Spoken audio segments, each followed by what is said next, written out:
say a word of welcome once more and introduce myself. My name is Matt Stone. I'm one of the pastors here and honored to be in worship with y'all as we start a new series called The Other Side. The truth is, it is hard to go from one side of a thing to the other. It's always a brutal journey. Just think about some of the most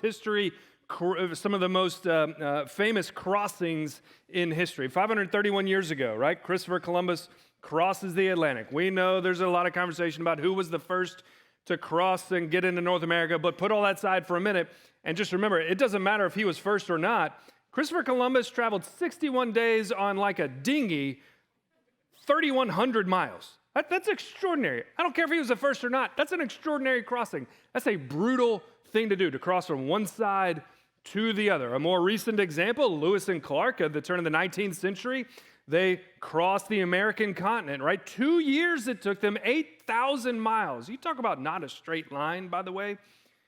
I still can't figure out how they made 8,000 miles. But anyways, they crossed from one side of the continent to the other side of the continent. They crossed over the Rocky Mountains, just a brutal journey. It is hard to cross from one side to another. Neil and company travel 238,900 miles, Neil Armstrong, from the Earth to the moon. That's a brutal journey. There are times where it's hard for me to think about crossing the Chattahoochee River. They went to the moon. You could either drown in the Chattahoochee in some places or, the bacteria, but we don't want to talk about that. So it's hard to cross from one side of the thing to another. And the truth is, this is the case not just geographically for us, this is the case culturally for us. Crossing the aisle politically is a thing of the past. The Carnegie Endowment for International Peace just released a study where they looked at, 12,000 hours of C-SPAN. God bless them.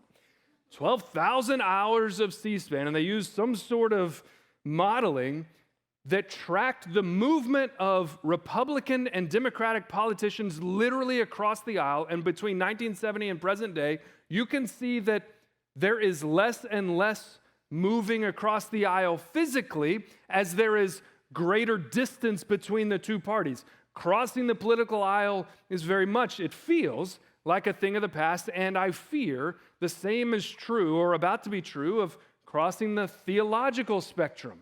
Right? Whether it's geographical or ideological, crossing from one side to another feels very hard and, in fact, is brutally difficult. It's so hard that it might be fair to wonder, what is the point? Is there any point, right? As our geographical explorations tend to decline, there's not much of the earth left to explore, as our ideological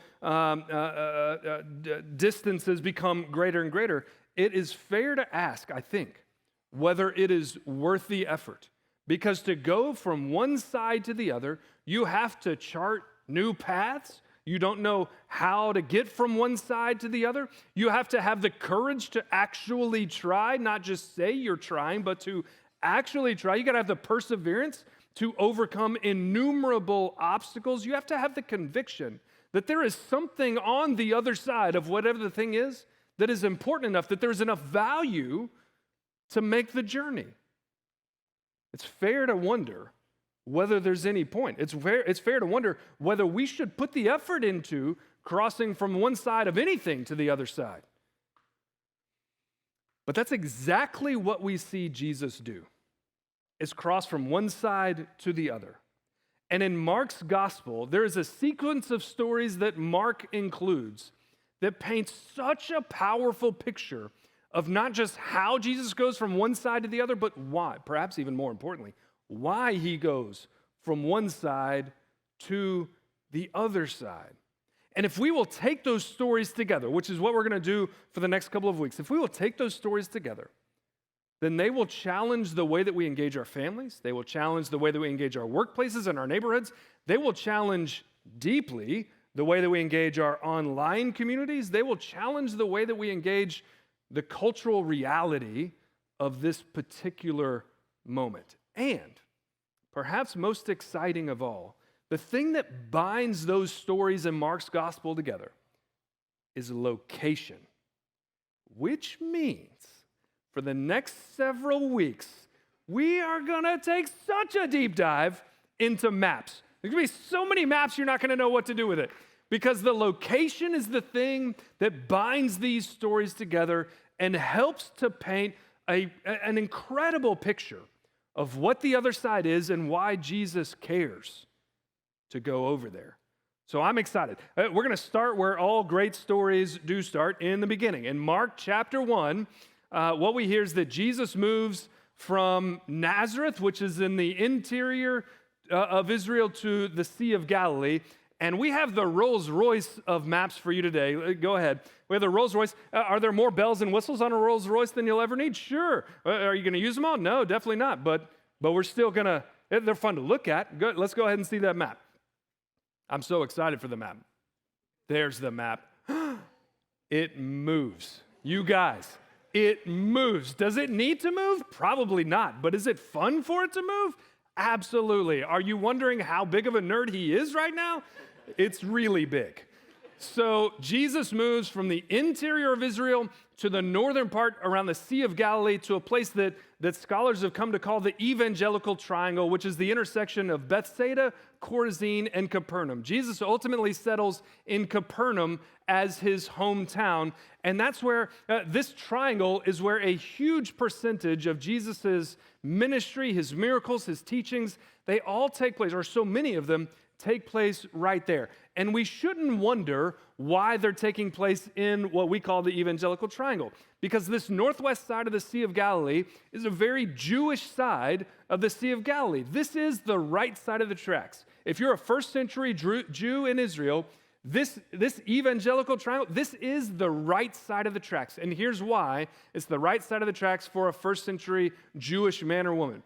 It's because this is where there is a strong, observant Jewish population. If you're living here, you have no interest in the obscurity of the interior of Israel. Nothing really happens there. You have no interest in the political machinations of Jerusalem. There's too much intrigue down there. If you're living here, you just want to try to live the life that God commanded the Jews to live. You just want to live according to the law. You have an observant Jewish community. They're observing all of the Jewish dietary laws. They're observing all of the Sabbath laws. They are trying to live the life that God set out for them to live. They're avoiding ritual impurity. They are avoiding pagan idolatry. They are looking for and living for the kingdom of God coming. These are the people that are waiting for the Son of David to return. These are the people who are waiting on the Messiah to return. For Jesus to set up headquarters right there makes all of the sense in the world, because he's among people who are looking, as it turns out, for him. And so in the first several chapters of Mark's gospel, we hear multiple references. Jesus was by the lake again. Jesus went to the lake, and it's not because he has a lake house. It's because this is where his home is. He's moved there, and he's just in ministry. So many of the famous teachings that you may have heard happened around in that area. So at the beginning of Mark chapter 4, which is where we're going to spend time today, if you have your Bible, I hope you'll take it out and take a look at it. I do feel bad that y'all don't have these, but you'll get to them. Just hang on. So at the beginning of chapter 4, it's no wonder that what we hear in the first line that Mark gives us at the beginning of chapter 4 is Jesus was at the lake again, because that's where he lived. Because of course that's where he is. He's among the people who are looking for him, who are ripe, who are ready to hear what he has to say. And then he tells a series of about 4 parables that are fascinating for us, and they set the stage for what's about to happen. The first one that he tells is the parable of the sower, and some of you may be familiar with that parable. It talks about scattering seeds on different kinds of soil. Those seeds grow up. So Jesus is talking about it's time to begin planting seeds. And the next parable that he talks about is the parable of the lamp on a stand. We don't put a lamp under a basket, we put a lamp on a stand, because what's happening isn't meant to be hidden. It's meant to be seen. We're scattering seed. It's time for us to plant seed, and that's the thing that we want to be seen, right? So the third parable is the parable of the growing seed. It talks about how a seed is planted and it's going to grow into a bountiful harvest. There's an inevitability to this parable, so track with me. It's time to plant seed. That's the thing that's going to be seen by the world. We're not trying to hide it. We want it to be seen. And we're going to plant. The harvest that is going to come is almost inevitable. It's virtually inevitable. A harvest is coming. And the fourth parable is the parable of the mustard seed, which is essentially a thing that starts small is going to grow big beyond your imagination. Take those four together. It's time to plant seeds. It's time for that work to be seen. It's time for those seeds to grow into a harvest. And a thing that starts small is about to grow bigger far beyond your imagination. All of that is the setup for what happens at the end of chapter 4, I believe, where Jesus is going to make the turn from talking about all of those things to saying, okay, it's time to go do them now. We have talked about where we're headed. We're going to plant seed. We're going to do it in a visible way. We're going to wait for that seed to grow into a harvest. It's going to start small. It's going to become big. We've talked about all of that. Now it's time to go and do that work. What I want to suggest is that the same progression is true for us as a community. We have talked about the seeds that God is calling us to plant. We have talked about how doing that work inside the church is not enough, because that is work that happens in the world around us. It is to be seen. We have talked about how the harvest is going to come and how small things like being kind and loving towards your neighbor grow into large things. What I want to suggest is that the progression that's going to take place over the next couple of weeks and the next couple of chapters in Mark's gospel is a word that we particularly need to hear, not from Matt Stone, but from the Word of God itself. So we're going to jump into Mark chapter 4. If you have your Bibles, Mark chapter 4 in verse 35. This is the same day that all of those teachings have just happened. He says, on that day, when evening had come, so it's approaching dark, Jesus said to him, to his disciples, let's go across to the other side. And I want you to leave that map, just the still map, leave that up there for a little while. Jesus says, it's time for us to go across to the other side. So remember, Jesus is on the northwest side. He wants to go to the southeast side. When Jesus says, let's go to the other side, this is where the anxiety and discomfort begins to arise for the disciples. And we're going to talk next week about what's on the southeast side of the Sea of Galilee, the other side. We're going to talk about that a little bit more next week. But as soon as Jesus says to his disciples, it's time for us to go to the other side, we can feel the discomfort and dis-ease of that because we don't know what's over there. And frankly, we don't want to know what's over there because that is the wrong side of the tracks. We're on the right side of the tracks, Jesus. Why do you want us to go over there? We don't know what's over there. We don't want to know what's over there. There surely can't be anything of value. And yet you don't see Jesus having a back and forth with them. He just gets in the boat. It's time to go to the other side. We're going to talk about what it is next week, but for right now, it's enough for us to know the disciples don't want to go. That's a journey they don't really care to make, but that's a journey that they do make because Jesus is the one who called them into the boat on the Sea of Galilee to make the journey. By the way, the journey, so Sea of Galilee, north-south is about 13 miles, east-west is about 7 miles, depending on where you are. We're not talking about a pond. We're not crossing a pond. We are crossing a substantial body of water. Here's what happens. And leaving the crowd behind, they took Jesus with them in a boat just as he was. Other boats, I guess they didn't get dressed up for this. I guess it wasn't like a formal boat ride. I'm not sure what just as he was means. Other boats were with him, and a great windstorm arose, and the waves beat into the boat so that the boat was already being swamped. There's a crazy phenomenon on the Sea of Galilee called Sharkia.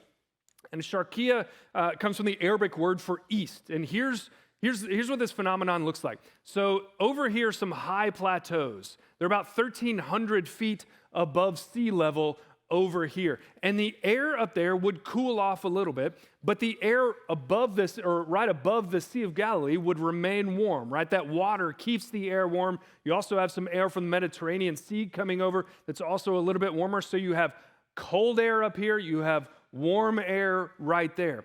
At an undeterminable time, that cold air would begin to rush down the mountain. And here's the terrifying thing. Remember, the disciples are in the middle of the Sea of Galilee. It is nighttime. They cannot see the effects of this wind, this cold air that's rushing down the mountainside. Because remember, cold air tends to fall, warm air tends to rise. They can't see the effects, but they can hear it. They can hear that the storm is coming. Because remember, we're talking about a group that has multiple fishermen, multiple people who have spent their lives fishing this body of water. They have experienced this kind of thing before. They can hear the storm before they see the storm. You can imagine then the kind of fear and anxiety that begins to rise for them. You probably know it, because most of us know this feeling of having a sense that a storm is on the horizon. Perhaps we can't see it. Perhaps we can only hear the telltale signs of a storm coming our way. But when you feel that, when you hear that, when you see it on a distant horizon, you know that feeling that begins to well up inside you. This is the feeling that those disciples begin to have. When that cold air collides with the warm air, you have two things that happen. You have winds that are 40 to 60 miles an hour, and you have waves that are up to 6 feet, so 3 to 6 foot. Now remember, the kind of boat that Jesus and the disciples were crossing on, we would not call this a vessel. We wouldn't call this a ship. We would call this, I think, a dinghy is the best term for it. We're talking about a 12-foot wooden boat that has a bunch of dudes in it. So you got a 12-foot boat with 6-foot waves.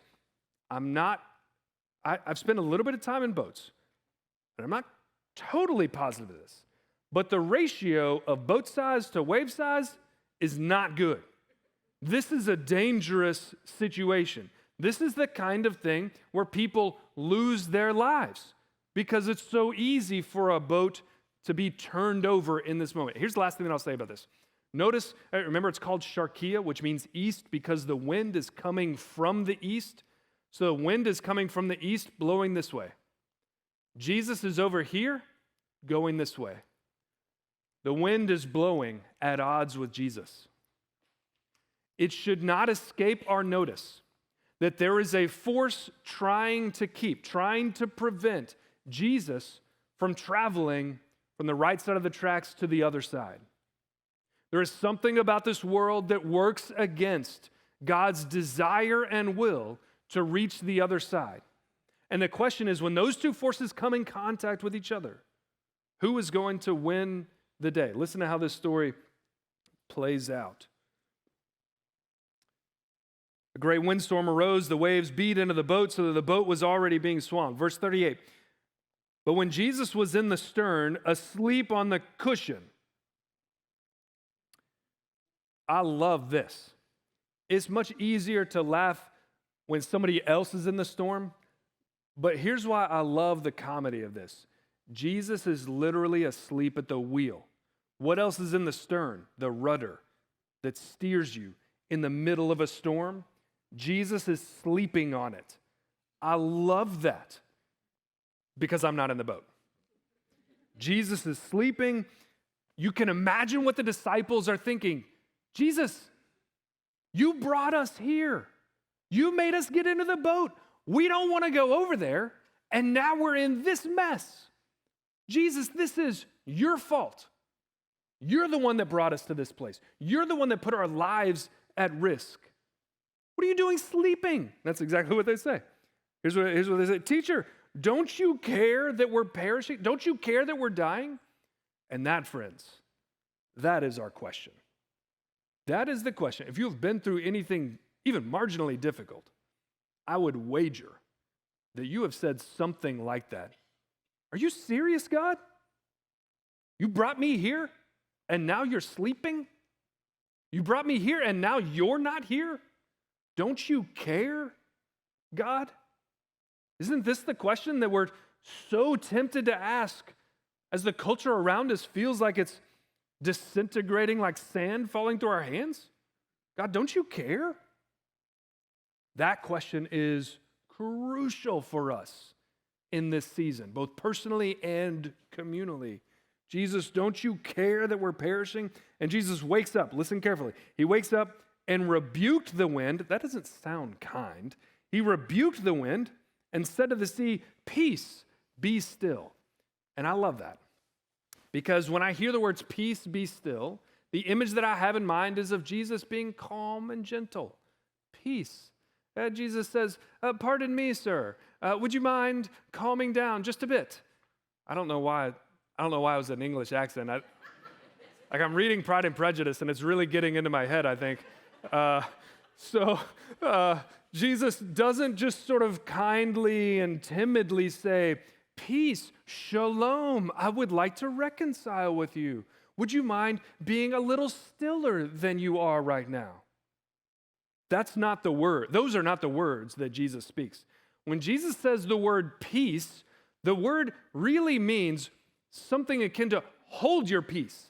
As in, and pardon for the language, but this is the sense of it, not exactly what Jesus said, but this is the sense. Jesus says, shut up. That's what he says. Hold your peace. And when he says be still, that word carries the connotation of a muzzle. He says, stop yapping. Hold your tongue and settle.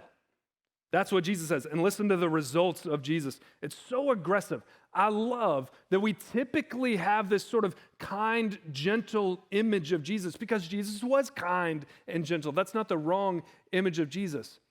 But when Jesus' will and the lives of his disciples are threatened, you don't find a calm, timid, shy Jesus.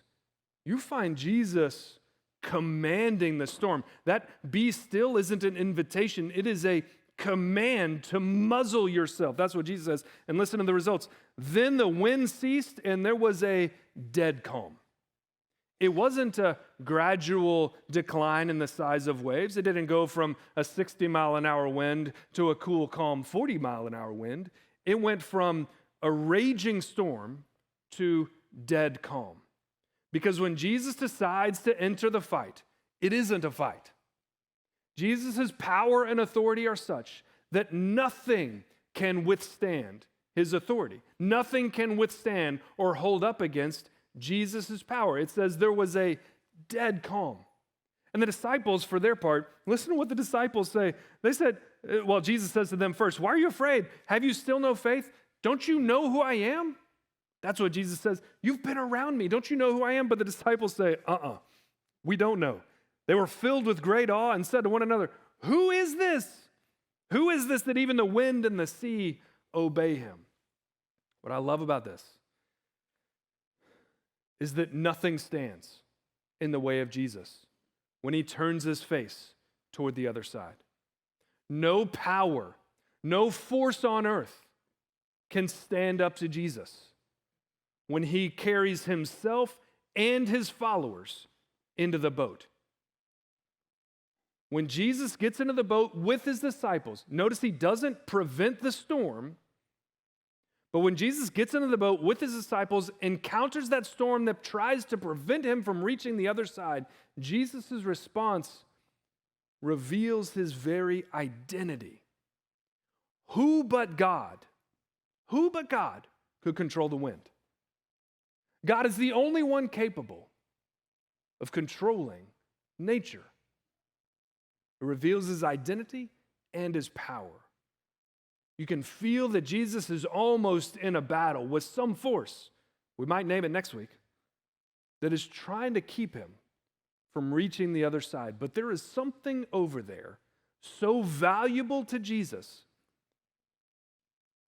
that he won't suffer a little bit of wind and a few waves that try to keep him from landing. Friends, we're in the boat already. Jesus has already called us into the boat together.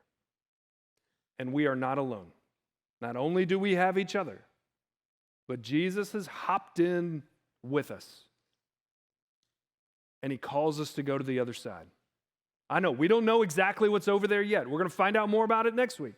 We don't know exactly what's in there yet. But what we know is Jesus is calling us into the boat. And if Jesus is the one calling us into the boat, what else are we going to do? What are we going to say? No? Are we going to say no thank you? No. We can't say that. If Jesus is calling, it's time for us to go. And we go knowing that Jesus' commitment, his conviction, his courage, his perseverance His power and his identity go with us. So what could stand in our way?